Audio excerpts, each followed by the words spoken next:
This week on The Wheelhouse. Farewell, President Joe Biden. How he's spending his final days in office, and how will America remember him?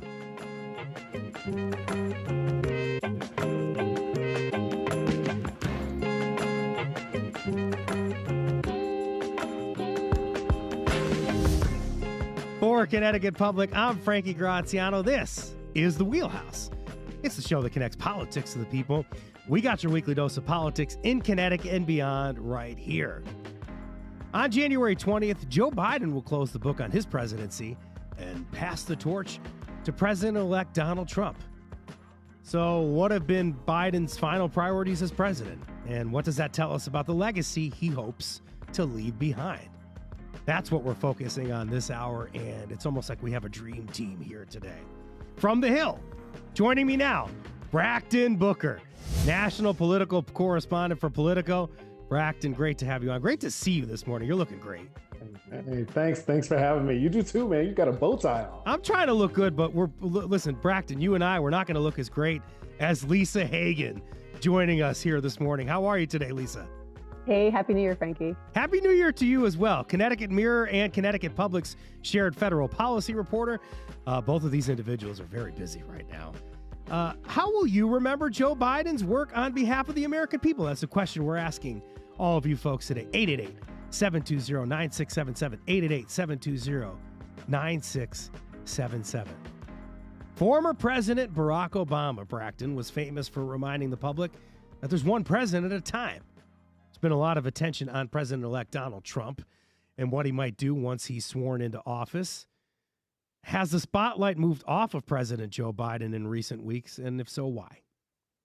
In recent weeks? I would say recent months. That's probably good, right? I mean, this has been a lame duck president ever since he stepped off the presidential ticket back in July and created upended the presidential race. There were times throughout the remainder of the year that we're questioning, what is Biden doing all day? Like, he's not running for president. He was seen very little in the public during the final stretch of the campaign. So for a lot of people, once the election results were in, people were kind of reminded that we still have several weeks to go with President Biden still being in office, and the attention shifted back to him.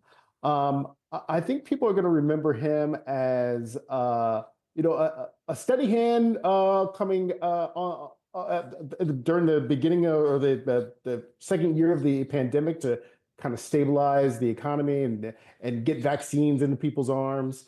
Obviously, the vaccine stuff became very, very controversial early part of his presidency and masks and all that. But, as his presidency continued on, the age issue crept up. And fast forward to that first presidential debate between he and Trump, the bottom essentially fell out. And I really think that is going to be what a lot of people remember from his time in office, is like he was the oldest president at the time ever to serve, and he certainly aged before our eyes.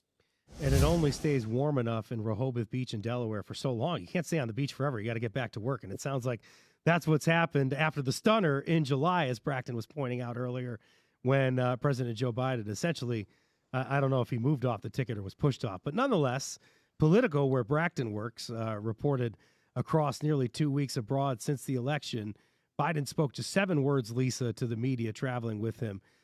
What should we make of this silence?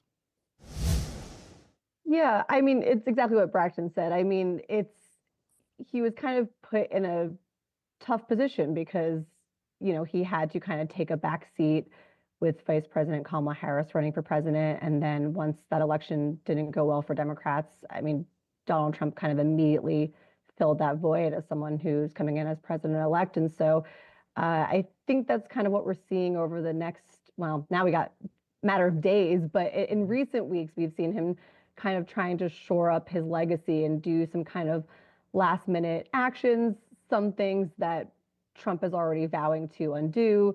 Some of them will be harder to undo than others, but definitely trying to shore up his legacy. And I think, we saw him speak about foreign policy, which he is very knowledgeable in on Monday. And then, I'm curious to hear what he has to say tonight to kind of just, tie a bow and put a pin in his presidency and his one-term presidency tonight. If you're listening to this on the first run, she's talking about that 8 p.m. Big speech that President Biden is going to have, his final speech. But maybe you want to do something before that. Maybe you want to take somebody on a date or something like that. Or you just want to hang out with a buddy and watch The Wheelhouse live tonight at 6 o'clock at Connecticut Public. We're doing a live version of this show. Braxton and Lisa won't be there, unfortunately. Maybe we'll get them there next year. Maybe Braxton will take Lisa up to Connecticut on his way up here because he's going to be good when he comes through to Connecticut. We'll take care of him. But the Wheelhouse Live is tonight in Hartford, and we're hoping that you'll join us. Just 2 tickets left, ctpublic.org/Frankie. And, man, it's going to be a great night with surprise guests. Oh, man, we're going to have a great conversation. We're going to continue this conversation. But we know what President Joe Biden's been doing across the last couple of weeks, but that trip, I think, was cut short, and there's been some things happening domestically. We had the killing of pedestrians in New Orleans over the New Year's holiday, and, of course, we had the wildfires. So how does that impact what you want to do in the last couple of weeks as president? Well, certainly you can't plan for natural disasters, Yes. or for terrorist attacks, whether they're from domestic actors or international actors, right? So that also becomes politicized in our hyper partisan environment. We've seen with the wildfires, like lots of Republicans kind of like taking over social media, talking about this is what happens when you have Democrats in control. They put too much emphasis on trying to preserve, animals and shrubbery and things like that, and not putting up making sure they have enough people in place to fight natural disasters, which obviously California has on a yearly basis. And so you see that becoming part of the political landscape. And obviously Biden's going to try to help put in some protections there. But even people are criticizing, is he doing enough with some of the executive orders that he's putting forth to try to help people in California? And the big thing, I guess, is maybe I'll rephrase it this way. Sure. What can you do in the final days of a presidency? Is it really going to impact anything that Joe Biden's going to be able to do over a 10-day period, a 7-day period? I guess that's the real question here is how much do you do and how much do you prepare for these last couple of days? Even if you want to win and get a second term, maybe he's thinking about June or July trying to run before Kamala Harris replaces him on top of the ticket. Are you starting to set up your final days, a potential lame duck presidency? Is this happening beforehand in the final days? No, it's certainly happening beforehand. I don't think folks within the White House are scrambling like, man, we got only have a couple of days left. What can we get done? At this point, they're trying to, as Lisa pointed out, try to bolster some of their legacy and try to pass some executive orders that would make it a little more difficult for the incoming President Trump administration to undo. But really, I mean, the attention is primarily now focused on the incoming administration. We saw just yesterday, Republicans on the Senate are already starting their confirmation hearing. So really, this is a formality. Most of federal Washington has turned the page. We're just kind of waiting for the ink to dry on January 20th to see what are the final steps that President Biden is going to do. But for the most part, this is Trump's Washington now. We're all sort of preparing for what that actually means. Lisa Hagen, you're living in Trump's Washington, essentially. Let's dive into what Joe Biden has been doing in preparation for this transition. Commuting most federal death sentences, correct? And who's benefiting from this? Yeah, I mean, whenever a president is about to leave office, we're always kind of looking at what kind of clemency he might offer. And so we've seen that already. And I think the big thing, and some people in Connecticut and across the country are benefiting from that. And I think the big thing we're all kind of waiting on, I think this has kind of honestly sucked a lot of oxygen out of the room, is whether he does preemptive pardons. And so, he had pardoned his son, Hunter Biden. That was not preemptive. That got a lot of attention. And so now I think, I'm not sure if we're going to have any specific kind of announcement tonight on prime time. I imagine he's going to completely want to focus that on his legacy. But, we have, again, a matter of days. I think we're waiting to see what he does with preemptive pardons, whether that is for anyone that worked on the January 6th committee that was investigating what had happened when rioters stopped the certification of the 2020 election. Anthony Fauci, who had led the COVID response. I think, all these things are on the table. It's unclear what he's going to do. It has become a completely, it's become very politically charged and watched. Past presidents have done it before. So it's not, it's not an anomaly. Famously, Ford had pardoned Nixon before leaving office. And so, I think that is kind of what we're waiting on right now. What a time. We gotta pardon the Dr. Anthony Fauci. Wow. We could talk about that, Brackton, but I want to know about how Republicans, Democrats are responding to these pardons, and then kind of go into follow up on what Lisa was saying, how long these pardons can actually stand, or whether or not there would be some pushback. Look, there's definitely going to be it's going to be politicized no matter what. But like once a presidential pardon is in place, there's very little that the next president can end up doing, right? Certainly, the pardons also became an issue that ruffled a lot of feathers with Democrats because in December, early December, just weeks after the election, as Lisa mentioned, the president pardoned his son, right? Which, look, nobody's really faulting Biden for doing this. I think folks were expecting this, even though he had been on the record time and again saying he was not going to intervene. But once the election results were what they were, he felt, okay, he's going to move on this. But the fact that he did it in December before he moved on the federal death row folks really rankled a lot of people because it felt like a lot of Democrats felt like they went on a limb trying to protect Biden, parroting what he was saying. Like, of course, he's not going to get involved with this. And then he ultimately did. And you even see like one of the investigators yesterday with the federal investigation take issue with Biden saying that like he overstepped and basically threw federal investigators under the bus by leaning into this and saying it was a political matter when clearly there were some legal issues that should have been investigated, Hunter Biden. But when we get to the January 6th stuff and when we get to folks who were involved with the pandemic, certainly we are expecting the incoming administration to really target folks like Anthony Fauci, anybody who's really in charge of implementing some of those pandemic era safety precautions. So certainly that is what we're looking to see in the next couple of days of whether or not he's going to if he's going to add some protections for those people, so the country can certainly start to just move on from the pandemic era. I could see where that is very problematic and why people from both sides would be really upset about that. Particularly, let's hone in with Democrats, as you mentioned. It's not just what's happening with the pardons and wanting to make sure that some of these folks on federal death row, even maybe people that are going through this, or the pandemic and the response. There's this Make America Healthy Again movement that is picking up, and certainly people that were actually trying to make the country healthy are not going to be as popular at this point. But there's also folks in the LGBTQ plus community that are hoping for protections and aren't seeing much happening on that front. We're seeing members of Congress on Capitol Hill bragging about rules that they've made to protect, in their words, bathrooms and things like that happening.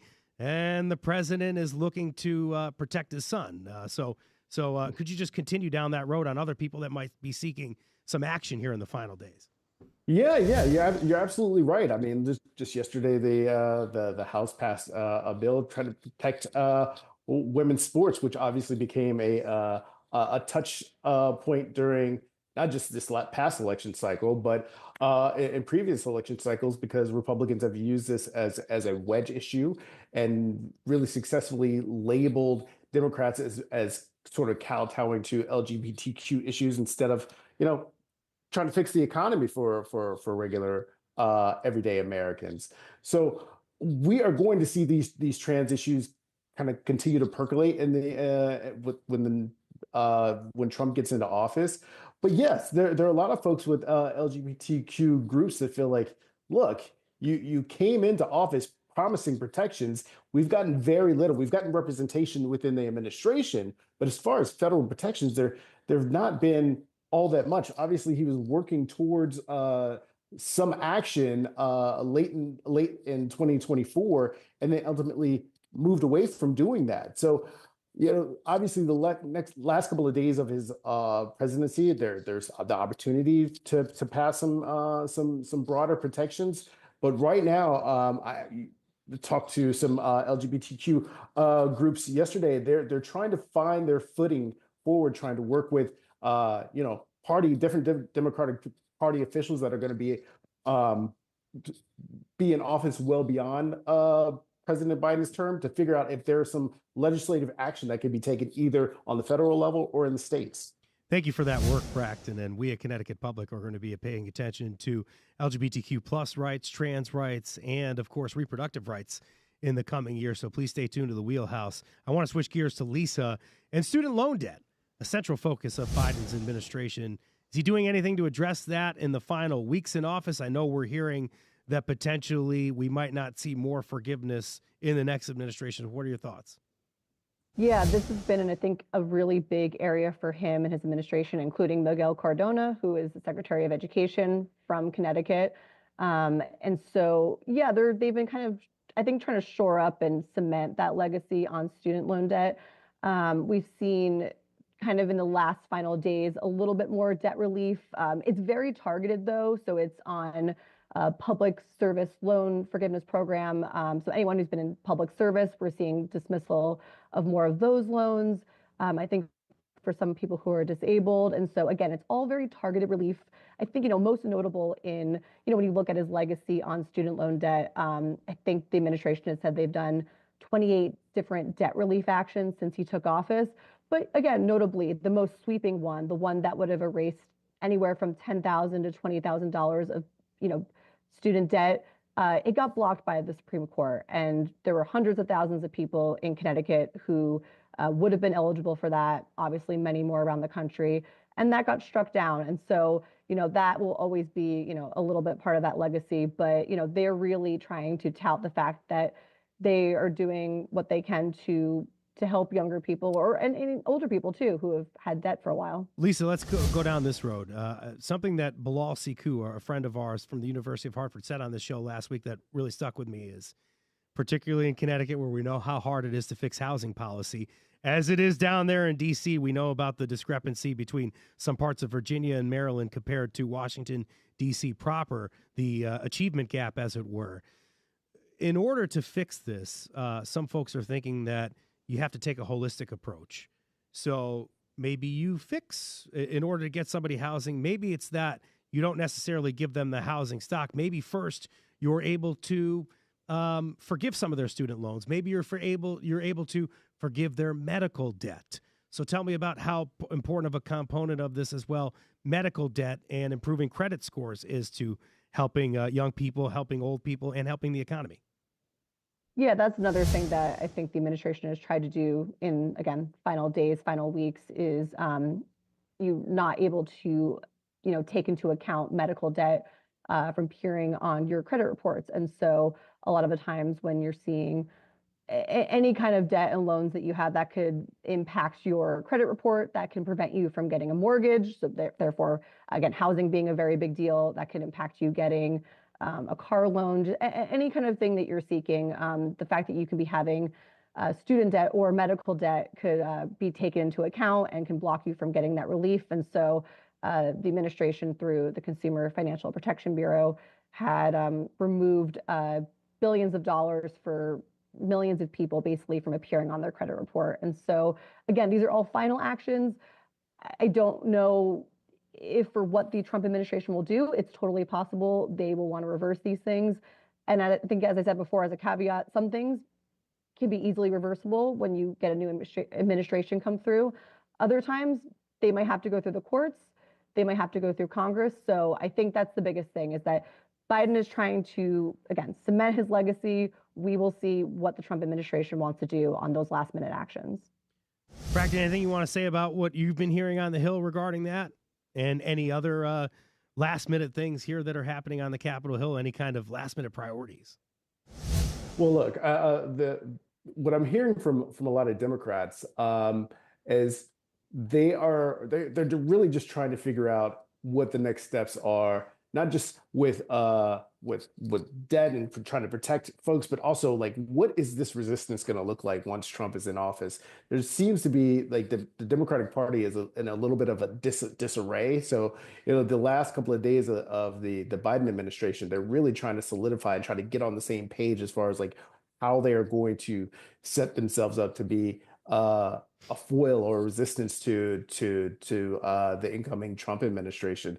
Um, and it's unclear kind of how they are going to push forward on that. So, right now, I think that, as we're talking about the final days of the Biden administration, it's certainly important to figure out how he's going to try to shape his legacy, particularly in this speech tonight, as he sort of leaves the country with the last moments of him with the trappings of the presidency around him. But you know, as soon as he steps off camera, his legacy and his thought of him being in the White House is really going to move forward to see where the Democratic Party moves on from here. And look, they're going to be picking their DNC chair in the coming weeks. So really, it's the party has certainly moved in a lot of ways beyond this presidency, and that's where they're headed now. One headline I saw this morning, Lisa, was that President Joe Biden has aimed to become the president that has protected the most land. Well, so let's talk about the environment. Biden focusing on this during his last few weeks here in office. Energy on drilling leases as well. He's trying to focus on climate change initiatives as well. So tell me about those changes there, Lisa. Yeah, again, I think he's trying to cement his legacy on climate. And so, something where we saw a lot of investments from the administration was through the Inflation Reduction Act. And again, that's something that's going to be highly targeted by Republicans, either in trying to, again, undo parts of that legislation, maybe repurposing funds that were used for climate. And so, again, in terms of things we're seeing in the final days and final weeks, is basically ending new offshore drilling. And so, again, these are things that presidents have done before. Even President Trump had done that in his first administration, though in a much smaller capacity. And so this one from President Biden is pretty expansive. It really kind of blocks drilling off much of the East Coast, West Coast, other parts. And so there's, kind of, I think as people are assessing this and kind of dissecting it, people say that it's maybe a little bit more symbolic because some of these areas that he's blocked from drilling are less desirable, basically, for drilling at this point. But nonetheless, it is something that actually could potentially be a bit more binding. Again, we've been talking about what Trump can undo. This is something that actually would be a lot harder for him to come in day one and say, we're going to reverse this. We're going to allow new drilling leases in this area.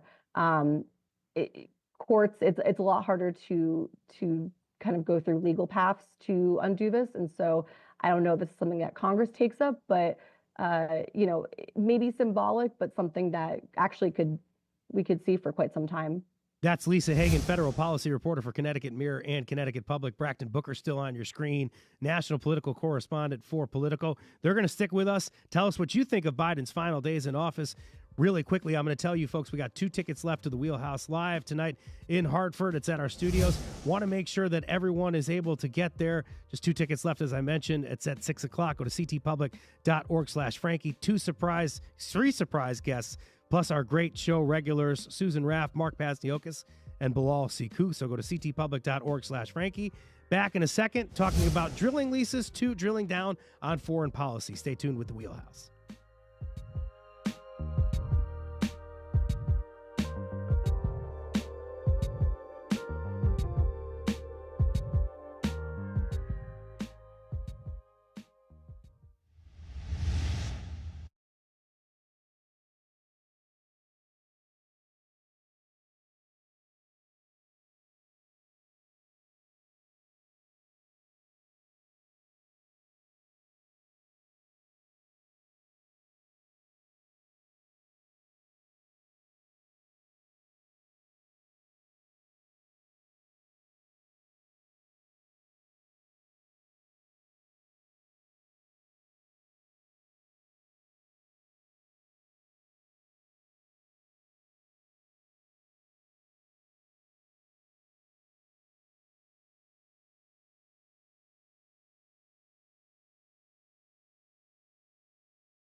This is the Wheelhouse from Connecticut Public Radio. I'm Frankie Graziano. Earlier this week, President Joe Biden delivered his final foreign policy address.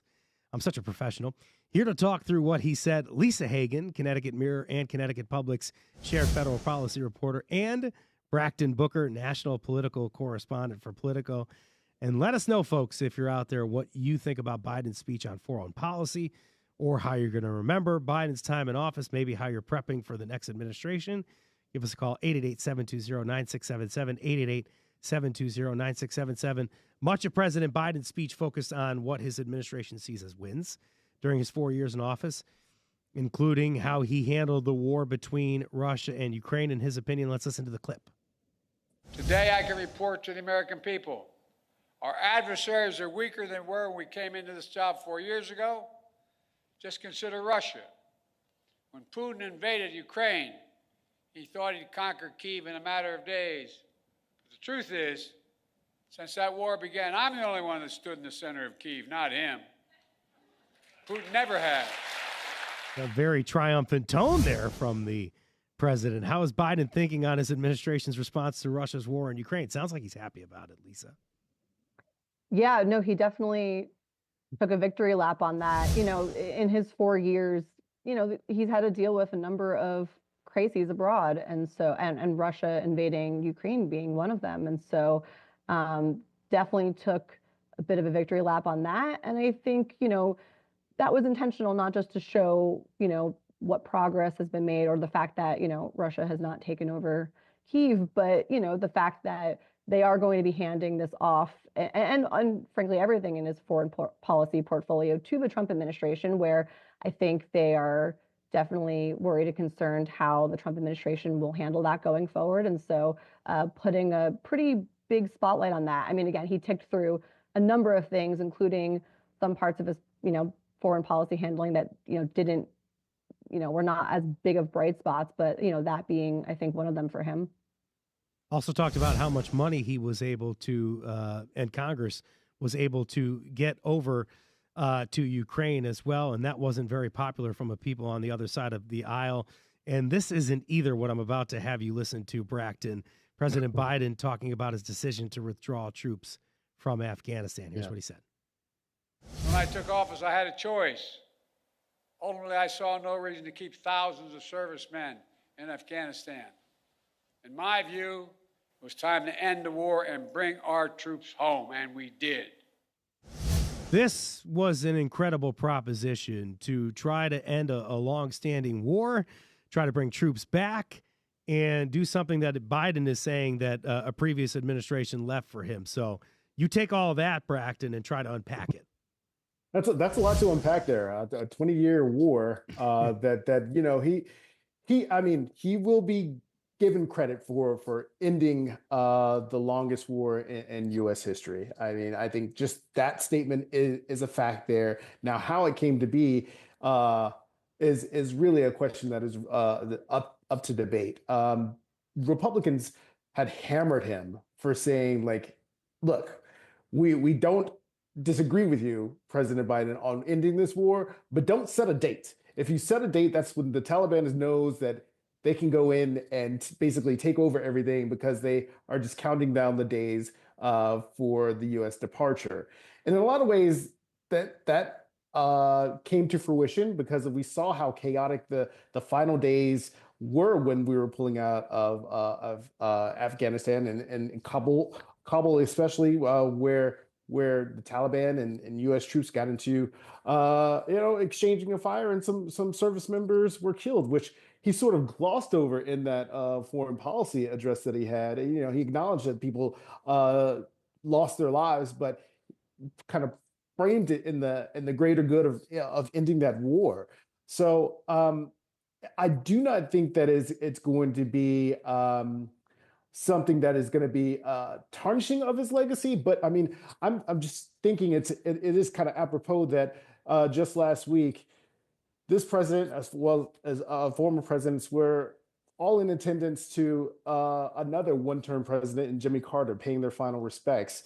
And a lot of people were drawing parallels to to what happened in Iran, to what happened in the final days of Afghanistan. And look, I do think that he did move foreign policy along. He at least closed the chapter for the U.S., but it is going to be a blemish on his record just in handling of it, and a lot of people looking at that time period and saying like this could have been handled a lot differently if perhaps he didn't give the end date of when we were going to pull out all U.S. service personnel. And you look to your president for responsibility and accountability, and it sounds like there was an opportunity for that, and glossed over is an important term I'd like to point people to that Braxton mentioned there. Biden also addressing the Israel-Hamas conflict and a plan, but gave little detail beyond that. Here's what he actually said. Lisa, listen to this one. The deal we have structured would free the hostages, halt the fighting, provide security to Israel, and allow us to significantly surge humanitarian assistance to the Palestinians who've suffered terribly in this war that Hamas started. They've been through hell. So many innocent people have been killed. What do you make of those comments, Lisa? What's the likelihood that we see this plan come to fruition within the next couple of days? Yeah, I was listening to that speech, and obviously this will be a big touchstone of his foreign policy legacy. And I was kind of waiting for him to address it and didn't know when it was going to come up. And so it got towards the end, and I think it was a bit more, again, future focused. He's talked about this conflict quite a bit, and so he really focused on the ceasefire deal. And again, I think that was on purpose, because it is something that potentially we could see come to fruition very soon. But does it happen in the next few days while he's still president? Does it happen by next week when he is no longer president, and President-elect Trump potentially gets credit for it, whether or not he was integral in it at all? We've seen this before, though. We've seen this where things are in the middle of getting handed off from one president to another, and a lot of politics happens. I'm not ugging at President Donald Trump. I want to make sure we're neutral here. What I'm ugging at is something that Braxton also alluded to earlier when we were talking about Iran. Why does this something that continues to happen where people's lives, and I know Ronald Reagan still gets credit to this for this day, but I think this is abhorrent, is that there was a deal contingent on whether or not Ronald Reagan would be president. And now, Lisa, I know you're not exactly saying this, but this is something that people are watching in real time. They're wondering whether or not the Trump presidency hinges on this as well. And I don't know, Braxton, take us somewhere on this. Like, that's what I'm ugging at. Like, these are people really lives in danger. And certainly Netanyahu, Benjamin Netanyahu, has been getting a ton of criticism from people in Israel and people across the world for how this is all being handled. Well, look, this is extremely complicated, obviously, and this is a matter of life and death, literally. But when you're looking at the politics of it all, I mean, you can see, even as we are talking, there seems to be some evidence that the ceasefire deal is imminent. But as Lisa was talking about, does it come together now? Does it come together next week? Where Trump could take credit for saying, like, look, world powers they expect us. With Trump in office, he is stabilizing the world, which is part of his campaign promise. Like, he needed to get back into the White House because there were very little or no foreign wars during his time in office. That is his claim, anyway. And so it really hinges on. I know the Biden administration is really working hard to secure this, to have this be like a feather in the cap on their way out, to hand Trump, some stabilization of the Middle East. But this is so politically wrought. I mean, part of the reason why Democrats had such a tough time in 2024 was because of Biden's handling of the Israel-Hamas situation, right?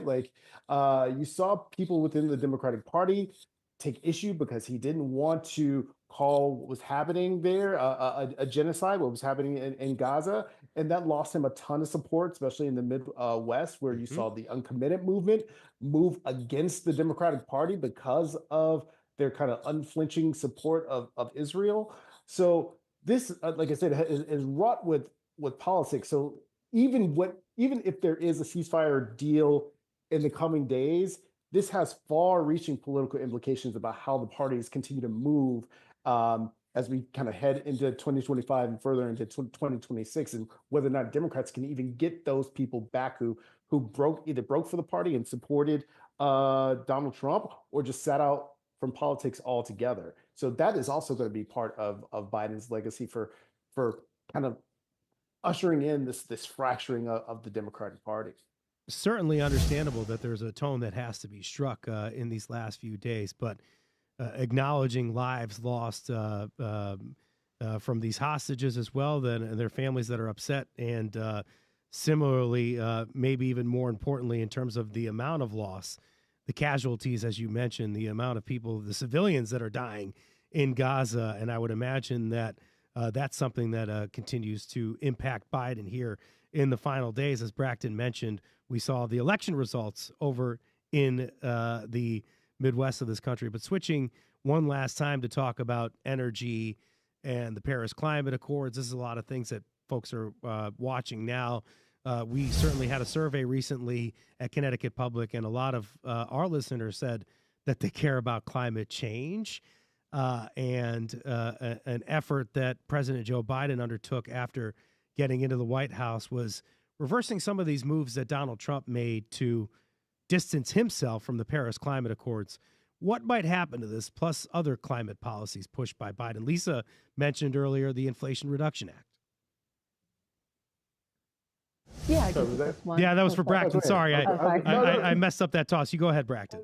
Oh yeah. Look, I think especially with it with the Paris Climate Accords, as quickly as Biden brought the U.S. back to the climate accords, I think we can really expect that once Trump is back in office, we're going to be ushered right back out of those climate talks. So, look, I think that folks who are in the kind of environmental justice space are really worried about what the incoming Trump administration is going to bring. So, perhaps like what Lisa was alluding to earlier in our conversation, there could be some more executive orders that could help usher in some of these protections. But this does not seem like it has a long shelf life beyond January 20th. So I'm not holding out much hope that the U.S. is at least in the early part of the Trump administration, that a lot of these policies are going to survive.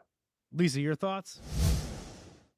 Yeah, no, exactly what Braxton said. And, I thought it was interesting that, in a foreign policy speech, Biden took time to address climate as such, as a really major threat. And that's just something I just don't think we're going to hear the Trump administration talk about in that kind of way. And, I think he had said something like, they are dead wrong on, even just whether they believe climate change is real. And so I think Biden was really trying to set that up and kind of, again, hand off to the Trump administration. But I think we're going to see a lot of backtracking on this issue and just not being talked about even as a national security threat. We're talking to Braxton Booker, national political correspondent for Politico, and of course, Lisa Hagen, good friend of mine at Connecticut Public and CT Mirror. They're on today's show, and there's another show tonight. It's a two-suit kind of day for me. I got one on now, another one later, and that one, it's probably going to turn some heads. I'm going to probably get into a conversation about how it might be a faux pas, but whatever. We'll see what happens. Hopefully our guests at the Wheelhouse Live will vibe with it. You can judge my style choices, too. I'll give you permission to do it if you buy a ticket for this event. 2 tickets left. If you haven't snagged one yet, head to ctpublic.org/Frankie. Excited to see Wheelhouse listeners a bit later today. Maybe some radio hugs, maybe a chance to throw Ollie out there. It's going to be a great time. After the break, we're going to talk about Joe Biden's legacy. How might Americans remember his presidency in 10 or 20 years? And how might our 46th president spend his retirement years? You can join the conversation. 888-720-9677. 888-720-9677.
This is The Wheelhouse from Connecticut Public Radio. I'm Frankie Graziano, joining you this morning here on The Wheelhouse, closing the book on Joe Biden's presidency this hour. Still with me, Lisa Hagen, federal policy reporter for Connecticut Mirror and Connecticut Public, and Braxton Booker, national political correspondent for Politico.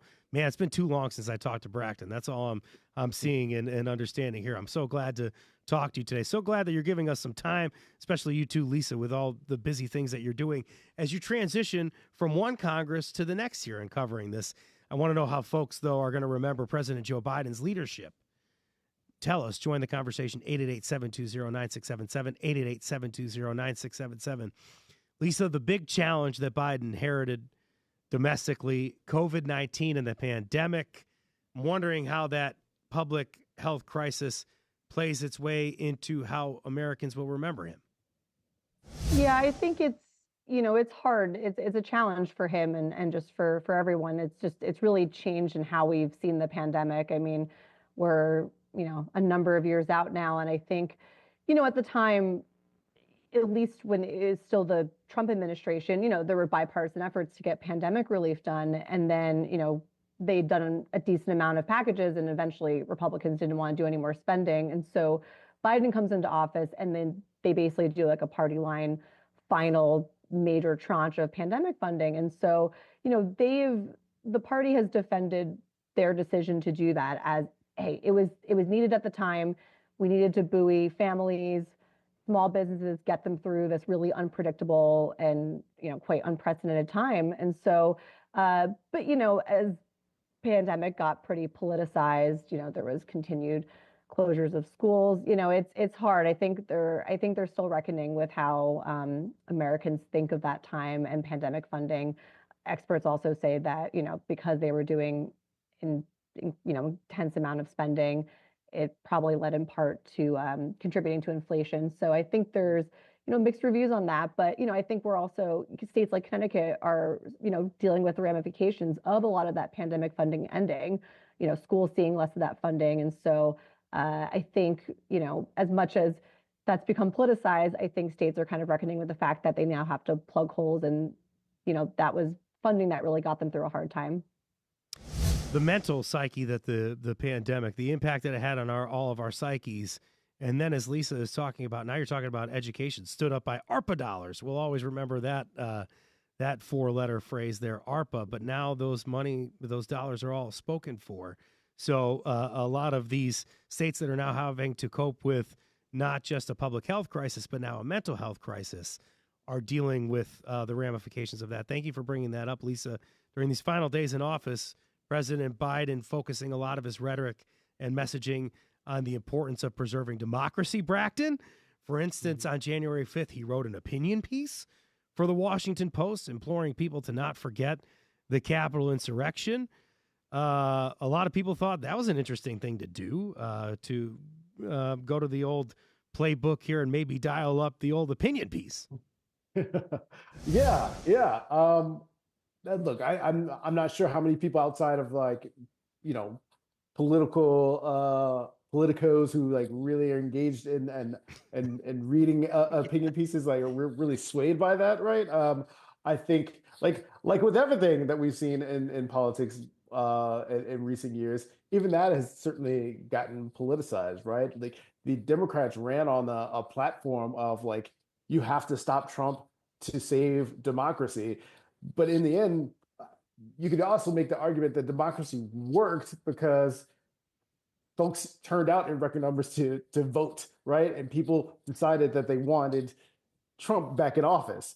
And what we're going to see next week is going to be a peaceful transfer of power, and Biden is going to be there, to do the handoff, unlike what Trump did with him 4 years ago, right?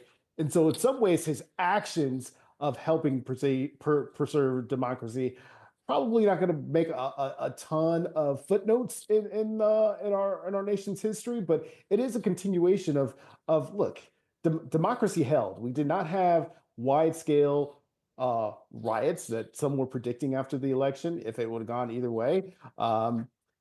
Well, look, preserving democracy is still something that Democrats feel very strongly about and feel like that is a rallying cry for their party. Um, I do think that look, democracy is complicated. Democracy is also something that has to be worked at all the time. And because we're at such polarizing times, parties have to learn how to evolve and try to figure out and define what democracy means. So, what his legacy is on democracy is that like it held. We did not have these full scale riots like we did in 2021. So kudos on him for helping kind of preserve that. But I mean, I think moving forward, the democracy argument is probably not going to be as prevalent in Democratic circles because they ran on that platform and didn't do well at the ballot box at the presidential level. So they're going to have to kind of shift their focus into something else. So that is sort of what I'm thinking about as far as democracy and Biden's attachment to it. Not necessarily shifting the focus, but widening the lens. Pardon the camera puns. This is President Lisa, who spent 55 plus years in public service. He's able to eulogize President Carter and talk about how they work together. He's a popular senator and vice president, but an unpopular president, at least according to some polling. How do we square those things, and what could that tension mean for how he's remembered? Yeah, I think especially for President Biden, talking about 55 years in public service, I think that ended up being a double-edged sword for him because it showed his age and the fact that he's been in this for a really long time.